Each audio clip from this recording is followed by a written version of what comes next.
샬롬 샬롬 샬롬 샬롬. 하나님 사랑합니다. 여러분 주 안에서 사랑합니다. 오늘 열왕기하 18장 말씀으로 하루를 시작합니다. 믿는 사람이나 믿지 않는 사람이나 누구나 좋아하는 형통이라는 말이 있어요. 그 말에 만사라는 말이 붙으면 더 좋아하죠. 만사형통, 이 단어 굉장히 좋아합니다.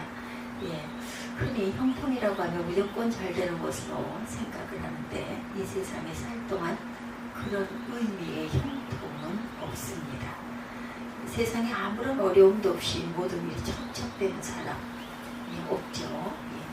운이 좋다 뭐 이런 얘기들 많이 하지만 항상 그럴 수는 없어요. 한두 번 운이 좋을 수는 있겠죠. 세상에 있는 누구도 고난 없이 인생을 살아갈 수는 없다는 것. 세상은 험악하고 항상 이런저런 어려움들이 존재합니다. 무조건 모든 게 잘 되는 것이 형통이라고 한다면 누구도 형통할 수 없어요. 우리가 진정으로 형통하기를 소원한다면 우선 형통이란 말의 개념부터 바로 정립할 필요가 있습니다. 성경은 형통이란 말을 사용할 때 아무런 어려움이 없이 무조건 잘 되는 것을 언급하지 않아요. 어려움이 있고 없고의 문제 이전에 하나님이 함께 하시느냐 하시지 않느냐, 이것이 가장 중요합니다. 세상에 살 동안 예외 없이 어려움이 존재할 텐데 하나님이 함께 해주신다면 얼마든지 극복할 수 있다, 이런 뜻이 되겠죠.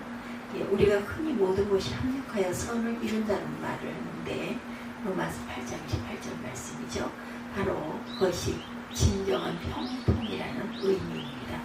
형통하면 떠오르는 인물 중에 요셉 있죠. 그의 생애를 살펴보면 형통이란 말의 의미를 바로 이해할 수가 있어요. 창세기 39장 3절에 요셉에 관해 이렇게 증거합니다. 여호와께서 요셉과 함께 하심으로 나오죠. 창세기 39장 2절입니다. 여호와께서 요셉과 함께 하심으로 그가 형통한 자가 되어 그의 주인 애굽 사람이 속에 있으니 그의 주인이 야훼께서 그와 함께 하심을 보며 또 야훼께서 그의 범사에 형통하게 하심을 보았더라, 이렇게 말씀하고 있어요. 답이죠. 창세기 39장 2, 3절이 답입니다. 요셉의 애굽에 끌려가 종살이라고 했을 때였는데 그를 가리켜 형통한 사람이다, 이렇게 이야기합니다. 세상의 통념으로 보면 종살이를 하는 게 무슨 형통인가 하고 이런 의미를 생각하게 되는데 나중에 요셉이 감옥에 들어간 후에도 보면 성경은 그가 형통했다, 이렇게 증거하죠. 무슨 감옥살이를 하는 게 형통인가, 이상해요. 그렇죠? 그러나 성경이 분명히 그렇게 증거하고 있습니다. 고난이 있든 없든 어려움이 있든 없든 그보다 중요한 게 하나님의 함께 하심, 이게 바로 형통의 핵심적인 개념이고 비결이라는 것입니다. 가만히 생각해보면 전적으로 맞는 옳은 말이죠. 전지전능하신 하나님이 함께 하시면 고난이 있어도 결국은 잘 될 것이다. 고난은 앞으로 잘 될 것을 준비하는 준비 단계이기 때문이다. 그래서 현재의 고난은 장차 잘 되게 하는 준비다, 이렇게 생각을 하시면 됩니다. 반대로 하나님이 함께 하지 않으면 고난이 있으면 말할 것도 없고 설사 고난이 없이 모든 게 잘 되고 있는 것처럼 보여도 결국은 실패하고 망하게 된다는 것. 그래서 형통이라는 말을 할 때는 무조건 잘 되는 것을 생각하지 않고 생각하지 말고 하나님이 함께 하시는 것으로 이해하시기 바랍니다. 그러면 진정한 형통을 경험하게 될 줄로 믿습니다. 오늘 설교 주제가 바로 형통, 이스라엘 역사상 형통했던 왕 다윗과 히스기야입니다. 구약 이스라엘의 역사를 보면 이런 왕들이 등장하죠. 그들 중에 가장 뛰어난 왕이 다윗입니다. 성경적인 의미에서 형통한 사람입니다. 고난과 역경이 많았지만 하나님의 함께 해주심으로 결국은 승리하고 아름다운 인생을 마감할 수 있었어요. 그런데 다윗이 비견되는 또 한 명의 왕이 바로 오늘 본문에 나오는 히스기야 왕입니다. 이 두 사람을 비교해 보면 공통된 모습이 있는데 그것이 바로 형통한 모습이다, 먼저 다윗을 보면 정말 형통한 사람이었음을 알 수가 있어요. 사무엘하 5장 10절에 만군의 하나님 여호와께서 함께 계시니 다윗이 점점 강성하여 가니라. 다윗이 강성해진 것보다 중요한 것은 여호와께서 함께 해주셨다라는 사실입니다. 그게 아니면 당장 잘 되는 게 진짜 잘 되는 게 아닐 수도 있다. 사무엘하 8장 6절에도 다윗이 다메섹 아람의 수비대를 두매 아람 사람이 다윗이 종이 되어 조공을 바치니라. 다윗이 어디로 가든지 야훼께서 이기게 하시니라. 사무엘하 8장 14절에도 비슷한 말씀을 하고 있어요. 다윗이 에돔의 수비대를 두되 온 에돔의 수비대를 두니 에돔 사람이 다 다윗의 종이 되니라. 다윗이 어디로 가든지 야훼께서 이기게 하셨더라. 다윗 시대에 계속적인 전쟁이 있었는데 어디로 가든지 여호와께서 이기게 하셨는데 그것은 하나님이 함께 해주신 결과다.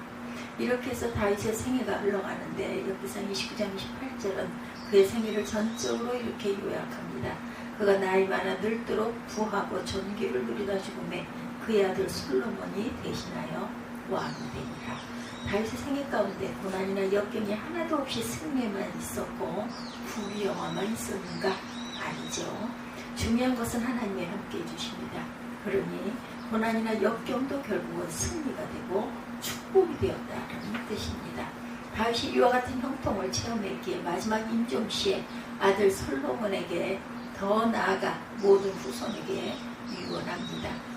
열왕기상 2장 2절에서 3절이죠. 내가 이제 세상 모든 사람이 가는 길로 가게 되었노니 너는 힘써 대장부가 되고 내 하나님 야훼의 명령을 지켜 그 길로 행하여 그 법률과 계명과 율례와 증거를 모세의 율법에 기록된 대로 지키라.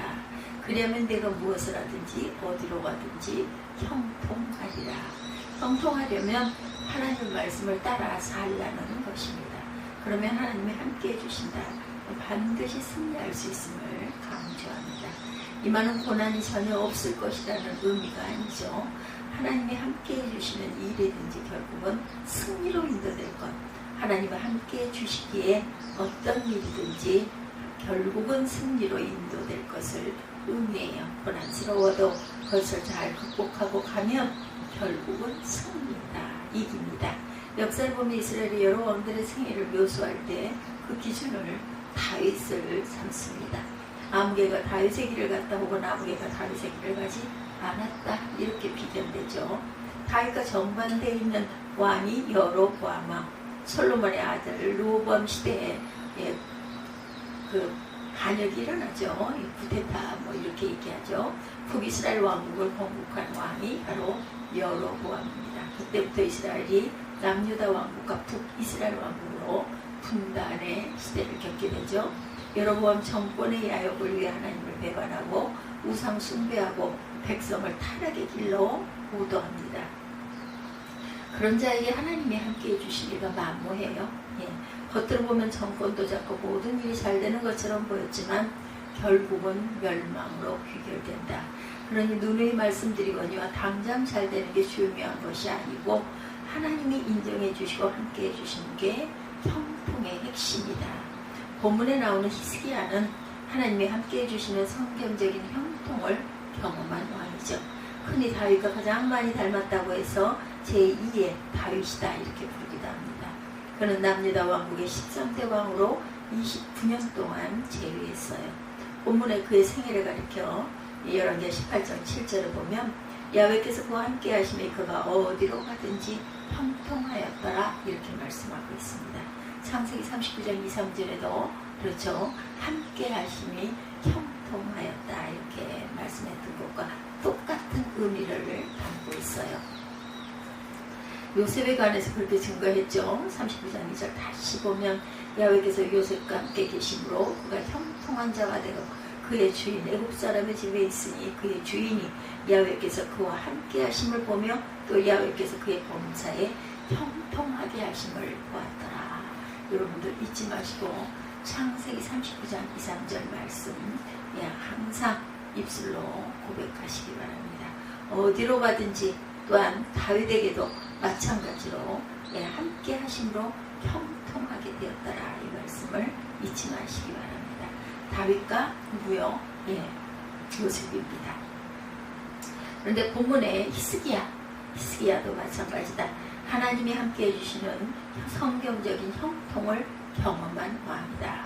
흔히 다윗과 가장 많이 닮았다고 해서 제2의 다윗이다 이렇게 부르기도 합니다. 그는 남유다 왕국의 13대 왕으로 29년 동안 재위하죠. BC 715년에서 687년까지 재위합니다. 그 생일을 가리켜 열왕기상 18장 7절에 야훼께서 그와 함께 하심이 그가 어디로 가든지 형통하였더라. 열왕기상 2, 3절에도 내가 이제 세상 모든 사람이 가는 길로 가게 되었노니 너는 힘써 대장부가 되고 내 하나님 야훼의 명령을 지켜 그 길로 행하여 그 법률과 계명과 율례와 증거를 모세의 율법에 기록된 대로 지키라. 그리하면 내가 무엇을 하든지 어디로 가든지 형통할지라. 솔로몬에게 이렇게 얘기하죠.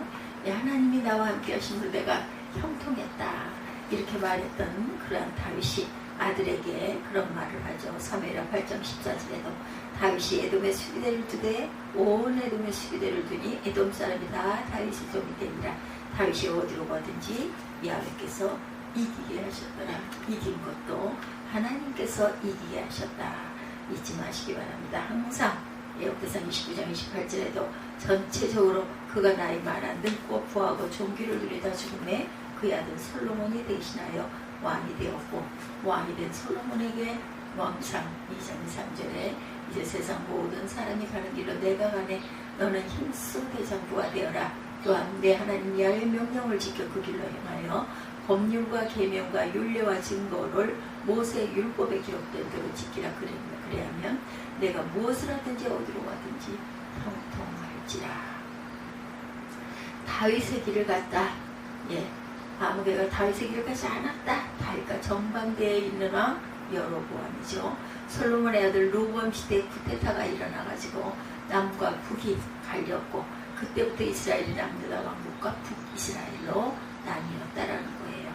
그의 생애를 가리켜 열왕기상 18장 7절에 야훼께서 그가 함께 하심에 그가 어디로 가든지 형통하였더라. 히스기야를 이렇게 불렀다는 거죠. 언제 어디서 뭘 하든지 함께 해주셨다라고 했는데 이 말은 고난과 역경이 없었다라는 뜻이 아니죠. 성경의 기록을 보면 그에게 때때로 고난과 역경이 닥쳐옵니다. 중요한 것은 하나님이 함께 해주심이 결국은 승리하게 됐다. 이 구절에 어디로 가든지 이 말 한마디만 있지만 사실은 언제 어디서 무엇을 하든지 whenever, whatever 그렇죠. 또한 wherever 이렇게 표현할 수가 있겠죠. 요셉에게 그랬던 것처럼 다윗에게 그랬던 것처럼 하나님이 누구에게 히스기야에게 늘 함께 해주셨다. 하나님의 율례와 법도를 잘 지켜 순종했기 때문에 형통한 삶의 비결 정직한 신앙입니다. 첫째, 과연 히스기야의 삶이 어떨기에 하나님이 그렇게 기뻐하시고 그에게 함께 해주셨을까? 그게 바로 히스기야가 형통했던 비결입니다. 무엇보다 정직한 신앙의 소유자 히스기야, 정말 중요한 말씀이죠. 똑같이 신앙생활을 해도 어떤 사람은 하나님이 보시기에 반듯했지만 어떤 사람은 겉보기에는 그럴듯해 보였지만 하나님 보시기에 좌로 우로 치우친 삐뚤어진 신앙생활을 하는 경우가 허다합니다. 본문 3절에 히스기야의 신앙을 어떻게 열왕기하 18장 3절 오늘 본문이죠. 히스기야가 그의 조상 다윗의 모든 행위와 같이 야훼께서 보시기에 정직하게 행하여 그렇죠. 정직하게 행하여 He did what was right in the eyes of the Lord 이렇게 말씀하고 있어요. 그의 신앙생활을 하나님 보시기에 반듯했다. 하나님은 감찰하시는 분이고 각 사람의 중심을 꿰뚫어 보시는 분이죠. 사람 앞에서는 눈속임이 가능할지 모르지만 감찰하시는 하나님 앞에서는 불가능한 일입니다. 하나님은 거룩하신 하나님이고 공의로운 하나님이세요. 물론 기본적으로 우리가 예수님의 대속의 은혜로 죄사함을 받고 의인으로 인정되면 하나님의 자녀가 되고 하나님이 함께 해주시죠. 하나님이 기뻐하시면서 함께 해주시는 것은 차원이 다른 이야기입니다. 겨우 구원받고 대충 적당히 신앙생활을 하면 하나님을 기쁘시게 할 수가 없어요. 그렇죠? 우리 사람 관계에서도 그 사람에게 전심으로 정말 온 마음을 다해서 그 사람을 섬기면 그 사람이 감탄하지 않습니까? 감동하지 않습니까? 그래서 어떤 일이든지 어떤 무엇을 보든지 그와 함께 하려고 하는 마음이 여러분들 들으시죠? 사람과의 관계에서 그런데 하나님과의 관계에서는 말할 것도 없습니다. 하나님이 언제 어디서 무엇을 하든지 함께 해주시는 형통 온 마음으로 찬양이 떠오르네요. 온 마음 다해, 그렇죠? 온 마음 다해 주님과 함께 동행하려고 했을 때 하나님이 그에게 형통의 복을 누리게 해주시니 어떻게? 함께 해주심으로 내가 어떤 상황에도 너와 같이 할 거야 이런 마음을 주시기 때문에 본인도 늘 행복하죠. 본인도 늘 마음에 기쁨이 가득할 수밖에 없습니다. 우리는 신앙생활하는 것 하나님 앞에 정직한 신앙생활 온 마음 다해 주님을 사랑하는 마음이 되시는 저와 여러분이 되시기 바랍니다. 그 정직은 크게 두 가지, 영적인 정직, 도덕적인 정직으로 나뉘죠. 하나님 앞에 정직한 신앙생활 그러기 위해서 어떻게 하기 위해서 하나님이 나와 함께 하시게 하기를 위해서 항상 도덕적으로 또한 영적으로 정직한 신앙생활을 하자. 영적인 정직은 그러면 히스기야는 일편단심 무엇보다도 하나님만 믿는 사람 구약 이스라엘 역사의 고질적인 문제가 무엇이에요? 혼합주의 신앙이 아주 문제였습니다. 하나님을 안 믿는 게 아니에요. 하나님께 예배하지 않은 게 아니에요. 하나님께 제단을 쌓을 때 어떤 다른 이방신도 섬겼다는 좋다는 건 다 하자인 것입니다. 좋다는 건 다 하자. 하나님을 믿기는 하는데 다른 신도 겸하여 섬기는 혼합신앙, 이른바 양다리 걸치는 신앙, 비유해서 말하면 두 집 살림하는 것과 똑같다. 속된 비유이긴 합니다만은 집에 들어와서는 아내만 사랑하는 척하지만 밖에 나가서는 세상에 적당한 사람들을 두루 따라다니는 것입니다. 그것을 모를 때 꼴을 보지만 그것을 알면 어떻게 그거를 보겠는가, 그런 얘기 있죠. 씨앗 보는 것이 돌 붙여도 돌아앉는다, 이런 옛말이 생각이 납니다. 사람은 잠시 속을 수 있지만 하나님은 잠깐도 속지 않으신다라는 것. 히스기야는 하나님이 보실 때 그 마음속에 오로지 하나님 한 분만 사랑하고 섬기는 사람이었어요. 그래서 그가 왕으로 즉위 하자마자 한 일이 뭐예요? 열왕기 18장 4절 본문에 그가 여러 산당들을 제거하며 주상을 깨뜨리며 아세라 목상을 찍으며 모세가 만들었던 녹뱀을 이스라엘 자손이 이때까지 향하여 분향함으로 그것을 부수고 느부스단이라 일컬었더라, 이렇게 말씀하고 있어요. 민수기 21장이 나오죠. 그 당시 무상 숭배가 만연해 있었던 시대였다. 각처에 산당이 있습니다.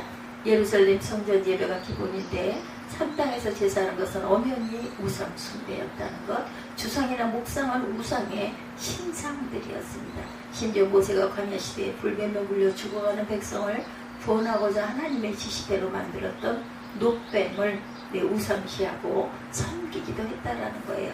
그것은 하나님의 상징일 뿐 중요한 것은 하나님에 대한 신실한 사랑인데 하나님을 제쳐놓고 녹뱀을 섬겼으니 얼마나 한심한 일이겠는가. 이런 행위들은 영적인 간음이었는데 히스기야가 가차없이 척결을 합니다. 영적 간음은 육적 간음과 더불어 하나님이 제일 싫어하는 간음이죠. 마음속에 하나님 외에 다른 것을 하나님처럼 섬기는 것. 히스기야 시대뿐만 아니라 모든 시대에 혼합종교에 문제가 있었다. 크리스람이란 혼합종교 운동이 있습니다. 처음에는 아프리카 나이지리아에서 시작이 됐는데 최근에는 미국 같은 나라에서 기독교 인사들이 아예 공공연하게 주장하는 운동이라고 합니다. 무슬림 이슬람교를 혼합시켜서 서로 싸우지 말고 사이좋게 지내자라는 취지라고 해요. 말은 좋은데 야훼 하나님이나 알리나 같은 신이라고 하면서 진리를 거스리는 것은 용납될 수 없는 일이죠. 예수님은 진리 안에서 원수들이 핍박해도 용서하고 축복하며 기도하라고 하셨어요. 진리를 지키면서 평화를 추구하는 것은 당연한 일입니다. 그러나 평화를 추구한다면서 진리를 파괴하는 것은 있을 수가 없죠. 이것을 비유하면 마치 어떤 사람이 배우자를 두고 바람을 펴요. 예를 들어 삼각관계로 다툼이 생깁니다. 너무 힘드니 셋이 함께 살자 이런 제안을 하는 건 이게 말이 안 되죠. 평화가 아니고 같이 망하는 길로 가는 길이죠. 베트남에 가면 해교한 종교가 있다고 그래요. 카오디아교라고 기독교, 불교, 또한 유교, 도교, 이슬람교 등 여러 종교를 혼합하는 것이라고 합니다. 신전에 예수 석가모니 공자 마호메트 사진을 걸어놓고 있어요. 다른 교주들을 끼워줘서 좋아할지 모르지만 예수님은 거절하시죠. 예수님은 유일하신 하나님의 아들이시므로 어느 것과도 섞여서 그렇게 나열될 수가 없습니다. 안타깝지만 앞으로 이런 회개한 일들이 점점 더 많이 등장하게 될 것이다. 우리는 명심해야 돼요. 진리는 타협의 대상이 아니다. 생활 속에 그 평화를 도모하는 것은 성경에서 이미 가르쳤습니다. 원수도 사랑하신 예수님의 사랑을 우리가 본받아야겠죠. 그러나 진리를 타협하는 사이비 평화는 더 구해야 합니다. 진리 안의 평화가 진짜 평화이죠. 그래서 야고보는 야고보 4장 4절에 증거하고 있어요. 가늠한 여인들아 세상과 못된 것이 하나님과 원수된 것을 알지 못하느니라. 그런데 누구든지 세상과 본시되고자 하는 자는 스스로 하나님과 원수가 되는 것입니다. 직접적인 혼합 종교도 문제지만 세상의 추하고 악한 것들에 집착하는 것 자체가 이미 영적 가늠이다. 하나님과 원수가 되는 것입니다. 예수님도 마태복음 6장 24절에 한 사람이 두 주인을 섬기지 못할 것이니 혹 이를 미워하고 저를 사랑하거나 혹 이를 중히 여기고 저를 경히 여김이라. 너희가 하나님과 재물을 겸하여 섬기지 못하느니라. 하나님과 물질 혹은 하나님과 세상을 겸해서 섬길 수 없다는 것이에요. 이미 하나님에게서 마음이 떠났어요. 그러면 하나님이 기뻐하시지 않는다. 함께 해주시지 않아요. 방임하심으로 결국은 실패하고 망하게 된다. 잠시 잠깐 세상에서 잘 된다고 해서 절대로 그것이 형통이 아니다. 그러므로 저와 여러분은 오로지 일편단심 하나님만 섬기시기 바랍니다. 예수님만 섬기시기 바랍니다. 그게 바로 영적인 정직이다. 그럴 때 혹시 고난과 핍박이 있을지 몰라도 결국은 하나님이 함께 해주실 것이다. 합력하여 선을 이루고 반드시 승리할 줄로 믿습니다. 도덕적인 정직이 있죠. 두 번째, 히스기야는 도덕적으로도 하나님 보시기에 반듯했습니다. 오직 하나님의 말씀대로 살았죠. 열왕기 18장 6절에 곧 그가 야훼께 연합하여 그에게 떠나지 아니하고 야훼께서 모세에게 명령하신 계명을 지켰더라 이렇게 말하고 있어요. 여기서 연합한다는 말은 히브리어로 다바크입니다. 꼭 붙들다, 달랐다, 셀린투라고 얘기하고 있죠. 하나님께 바짝 붙어서 오직 말씀대로 살아가는 것을 의미합니다. 그렇지 않고 말씀을 떠나 자행자제하면 범죄하면 결국 거룩하신 하나님이 함께 하시지 않는다. 이사야 59장 2절 말씀입니다. 오직 너희 죄악이 너희와 너희 하나님 사이를 갈라놓았고 너희 죄가 그의 얼굴을 가려서 너희에게서 듣지 않으시게 함이니라 이렇게 말씀하죠. 흔히 꽝 잡는 게 매다 이런 말이 있어요. 세상에서는 수단과 방법을 가리지 않고 잘 되면 최고다 이렇게 생각을 한다. 그런 풍조가 만연해 있어 그렇게 살지 않으면 나만 바보인가 싶을 때가 있어요. 그렇지 않습니다. 하나님이 보고 계시고 반드시 드러난다라는 것. 당장 아니라고 결국은 하나님이 심판하신다라는 거예요. 당장은 아니라 해도 한 번은 신문에서 해교한 사진을 본 적이 있어요. 인도에서 고등학교 입시 고사장에서 있었던 일입니다. 5층 건물인데 학부모님이 외벽에 붙어 올라가는 사진이었어요. 자식에게 커닝페이퍼를 전해준다 그랬다고 하니 기가 막힌 일이죠. 근데 이게 남의 나라 이야기가 아니에요. 어떤 대학에 우리나라도 중간고사 때 교양과정 윤리과목 시험 시간에 집단 커닝 사태가 벌어졌다고 합니다. 학점이 우상이 된 시대에 단면 죄를 지어서 좋은 학점을 받고 취직이 되면 그만이다 이런 마음바탕이죠. 이렇게 하면 잘 되는 것처럼 보이지만 결국은 망하게 된다. 히스기야는 감사하게도 영적인 정직과 도덕적인 정직을 갖춘 사람이었기에 하나님이 기뻐하시고 함께 해주셨어요. 그 결과 어떻게 되었을까? 중간과정 속에 많은 고난과 역경이 있었지만 결국은 승리하죠. 그 당시 악수르 제국의 세력이 강했고 고개 숙이지 않으면 큰일이 날 상황이었지만 당당히 맞서서 승리하는 사건 7절 8절 오늘 본문이기도 합니다. 야훼께서 그와 함께 하심에 그가 어디로 가든지 형통하였더라. 저가 아수르 왕을 배반하고 섬기지 아니하였고 그가 블레셋 사람들을 쳐서 가사와 그 사방에 이르고 망대에서부터 견고한 성까지 이르렀더라. 역대 32장 22~23절에도 승리의 역사가 기록되어 있죠. 이와 같이 야훼께서 히스기야와 예루살렘 주민을 아수르 왕 사네립의 손과 모든 적국의 손에서 구원하여 내사 사면으로 보호하시매 여러 사람이 예물을 가지고 예루살렘에 와 야훼께 드리고 또 보물을 유대 왕 이스라엘 히스기야에게 드린지라. 이후부터 히스기야가 모든 나라의 눈에 존귀하게 되었더라. 언제 어디서 무엇을 하든지 형통의 역사가 바로 이런 것이다. 반면 9절 이하에 보면 북이스라엘은 정직한 신앙이 없었기에 결국 멸망하고 말았다. 12절이죠. 열왕기하 18장 12절에 이는 그들이 하나님 야훼의 말씀을 듣지 아니하고 그의 언약과 여호와의 종 모세가 명령한 모든 것을 따르지 아니하였습니다.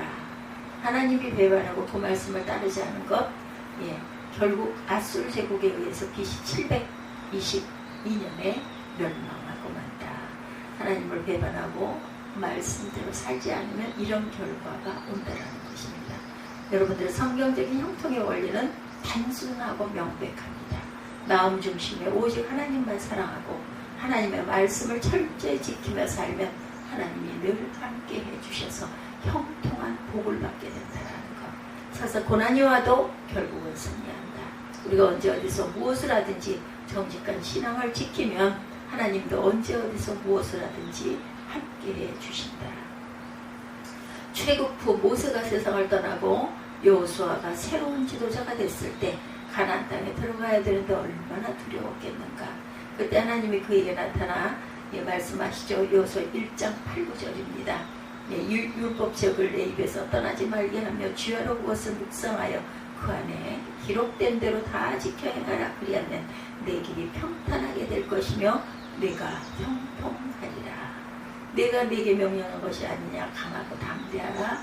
두려워하지 말라. 놀라지 말라. 내가 어디로 가든지 내 하나님 야훼가 너와 함께 하시느니라 하시니라.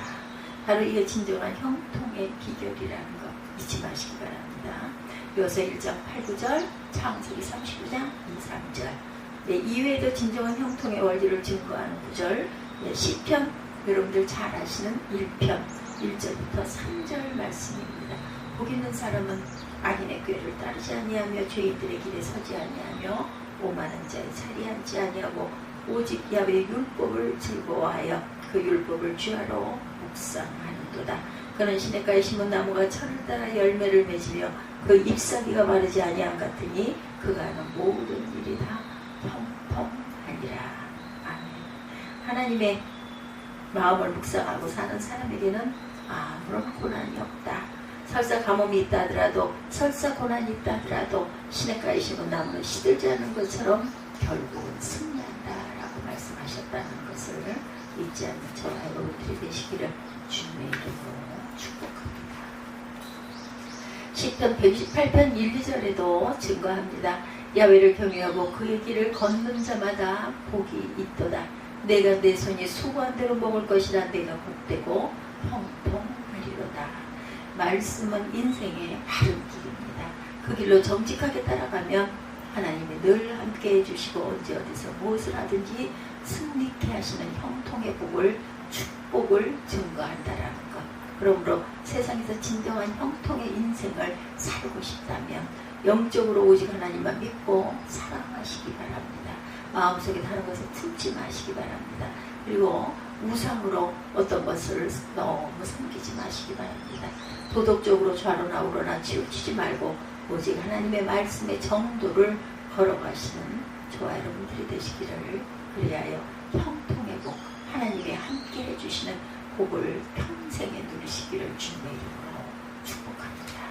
오늘 열왕기하 18장 1절에서 12절 말씀, 어디서 무엇 하든지 형통하게 되리라. 하나님이 함께 하심으로 이런 내용으로 말씀을 함께 나눴습니다. 오늘도 주 안에서 승리하시기를 주님의 이름으로 축복합니다. 기도하시겠습니다.